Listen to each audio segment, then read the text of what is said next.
the local traditional African leadership in your kingdom and with others? First of all, I have to say that you're all leaders already. You don't need to set a goal in order to be a leader. That's one of the mistake that people do.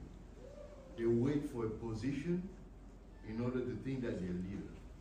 No, you're already leading. Because leading is being able to change people's view, being able to teach people about what your best. I mean, it's all about self-awareness. You have to know yourself. You have to know what is good for you and how you can bring that good into society. That's leading. That's what you're already doing. So you have to be conscious of that. I always tell young people that don't postpone. Don't say that I will do this tomorrow, because it's the beginning of failure. You have to be able to do everything as soon as you think about it. And another thing is complaining. People complain a lot. Oh, I can't do this because you didn't give me opportunities. You have to be able to create your own opportunities. That's what life is about. And people regret also a lot. If you keep regretting about something that happened yesterday, you're wasting time. Because you cannot change anything about what happened yesterday. Not even a minute. What happened in a minute is over. But the only thing you can learn that can help you move is to take the step forward. It's good that you know that something that you did yesterday went good, because it has to allow you to move forward. I usually tell people, you all know that, a successful story is not all about,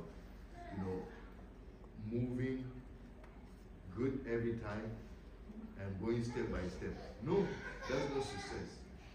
Success is about moving and falling and standing and moving again.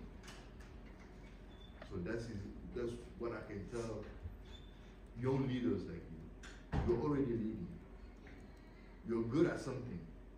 Bring that thing that you're good at for the good of society. That's leading. You will tell me, oh well, yes, among leaders there are certain who have high quality leading and all of that, of course. You have people like that. But it doesn't mean that, as a king, leading the Bamoun community, I will not meet someone like, I don't know, a doctor. A doctor is a leader because he's able to lead in a medical field.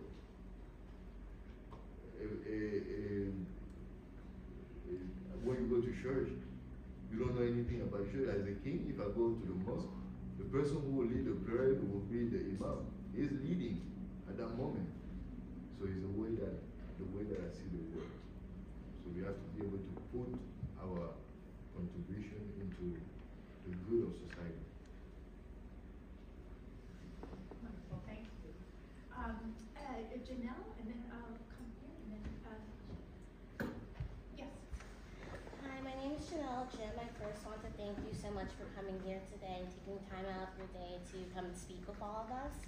I wanted to ask you about how you grapple maintaining your traditional culture amid an increasingly modernized and globalized world, and if there's any difficulties with that, or are there any ways that you're able to kind of integrate the two of them? I always say that we are maybe not lucky as a Bamoun people, because our tradition had always tried to fit with the world changing. That's the change that we have. We encounter problems in the past where we almost thought that we lost everything. For example, with different aspects of life, like colonization, it was very difficult for King Njoya, for example, the 17th king, to keep the tradition running the way it used to run before colonization. And when they came, it was something else. So he was able to adapt himself to all of that. Religion came in our society, in a society where people used to practice ancient belief, and people have to understand what it is about and be able to fit into it. Modern world came, like nowadays, people go abroad, they study, and they see other things, they come back and all of that. So we're still able to, try to fit into it. And that is one of the good things about the Bamoun tradition. I believe that traditions, there's certain things in traditions that can be, you can change it. I don't like the word changing. You can improve without leaving or dropping the essence of that tradition. Because each practice in a tradition has an objective. Why are you doing this? Okay, if you understand that you're doing it because you have to put people together, yes, that's good. We save that if it's something good. But now, the second question is that, how do we do it? Maybe differences can be up on that. Maybe certain practices that were well understood in the past, that is not the case today. Now we can walk toward, improving it, to adapt it to the society without leaving the main objectives. So I think that's what we do, and I think that's how the world has to see things.